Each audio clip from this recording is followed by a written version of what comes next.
तर हाय नमस्कार मित्रांनो. तर आमचे काय मित्र कंपनी अंबाजोगाईवरून आपल्या संघ 3588 हॉटेल शाखा नंबर 2 ला जेवायला आलेत स्पेशल.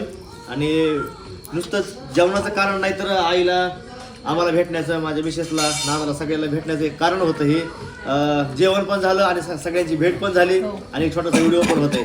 आणि आता हे सगळा स्वयंपाक आमच्या मिसेसने केलाय. तर त्याची चव कशी आणि जेवण कसं होईल ते सांगा. एकदम छान, खूप असं घरचा बेत असल्यासारखं झाला. हा घरी जेवण असं म्हणजे टेस्टिंग पावडर नाही किंवा काहीच नाही, काही नाही. ऍक्च्युअल असं घरचं जेवण असेल तर संघ 35-88 यायचं, 100% यायचं. मंडळींनो नमस्कार.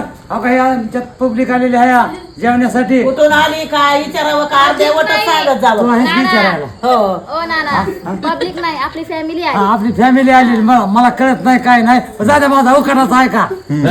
सस्याने दिली हकली आणि माझ्या गुलाबाचं फूल खाऊन लय हकली.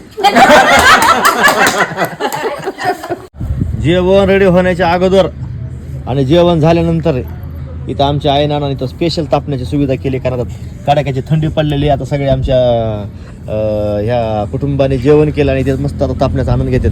तर तापण्याचा आनंद जर तुम्हाला घ्यायचा असेल जेवण करून आणि जेवणाच्या अगोदर तर फक्त हॉटेल सांगा 35-88 ला यावं लागतंय. थंडी कशी दादा? थंडी कडक खतरनाक आहे.